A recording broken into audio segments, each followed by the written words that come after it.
Will Robert Pattinson's Batman join the DCU? Well, so far, looks like no. But speculation continues, until, something solid and whatnot. Now, the main reason why one would, think this was a possibility is because it's always been the more, obvious choice of what to do. They've already established a new Batman after Affleck. So after you have your time warp universe merging shenanigans of the Flash movie, you end up with, hey, look, there's Batman, and it turns around and it's Robert Pattinson. The easiest thing to do. The problems, of course, is the Pattinson Batman is basically a redo of Nolan's approach to Batman. And that it's, the aesthetic of it is it's grounded in reality.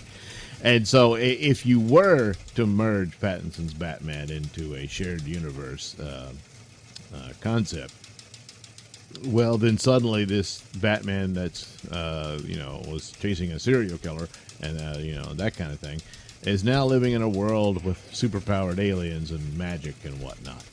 And so should that happen, this means it's kind of like Pattinson's got to start all over to develop his Batman. He's a different guy. He's living in a different world and all that. But for the audience and whatnot, and doing away with any fears of confusion over multiple Batmen, that would be the obvious solution of what to do. Forgetting about, Matt Reeves would balk at that. Well, he doesn't own Batman. Warner Brothers does. So if he doesn't like it, they can show him the door. That kind of thing. They could force it, and that would be that. So far, just based on little tidbits, it appears that's not what they're going to do. The only scenario where it would happen is that it would happen down the road. It's already starting to look like it's going to be a while before you get an actual DCU film, while they're dealing with the films, the leftovers, I call them. That'll end with Aquaman. So once that's dealt with, and the main thing being the Flash movie, what will it, what will it result in? What kind of universe change will it do? It's assumed that it would. It was originally going to. If it's just going to be this time travel romp where he meets Michael Keaton and then he goes back home and yay, then yeah, it doesn't really do anything. And then Aquaman quietly closes out, and then just forget that ever happened. And there's no connection whatsoever, or what have you. You could do that, I suppose. But that would be the deal. So recently Reeves said yes, he's going to meet with Gunn and Safran, and they're like, oh, they're going to work out a deal, and this is how they're going to merge the two and stuff like that. It sounds more like they're going to hash out what exactly are your plans for the future of your Batman. So he's going to have to I assume he's got something at this point. The Penguin show will set up Batman 2. And so what's Batman 2 about? They need to know that. Because if they're developing yet another Batman, then what's that Batman going to do? If it becomes too much of the same thing, they would rather avoid that. So if the next villain is Mr. Freeze or the Scarecrow or whatever, odds are the DCU Batman won't be dealing with those characters. And so on. Now, characters like Mr. Freeze, Scarecrow, they're ordinary people with extraordinary circumstances, but especially Mr. Freeze, that type of stuff doesn't exist. Unless he's like killing people with, liquid nitrogen and stuff. Maybe I guess they could do that. But he wouldn't be the guy in the suit and his wife's in cryogenics and all that sort of stuff. Scarecrow, the fear toxin, I'm not sure what could, I guess psychotropic drugs he could use on people to influence them into living out their fears or something. it wouldn't be quite the same. Now, of course, Scarecrow was in Nolan, and so it was grounded in reality, but quite a few things were, a bit science fiction. I mean, like his cape turning into a gliding wing and stuff. It was actually the Batman, gliding scene was a bit more close to that wingman suit that actually does exist type thing.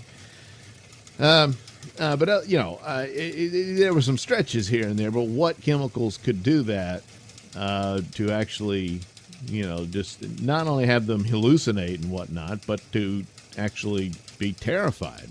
I don't know. But they could do it. But they could go to characters that are just messed up people. Now the Joker becomes important. I mean, what do you want to do? You're going to deny Pattinson's Batman and Joker? They cut the scene out in the movie, but we heard him at the end, so he exists. That's it, Would the DCU Batman have no Joker?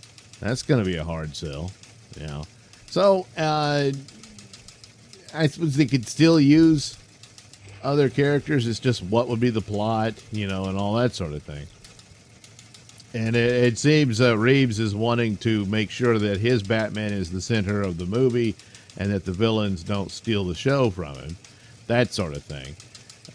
So it might not matter who the villain is going forward. But up to that point of Batman 2, that's all he's really talking about. So would that be the deal that he wraps up his Batman without doing a third one?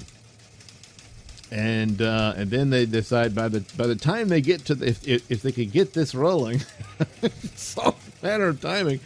By the time Reeves he's done and he walks away to do what other project, and then they say, okay, Pattinson is now our Batman.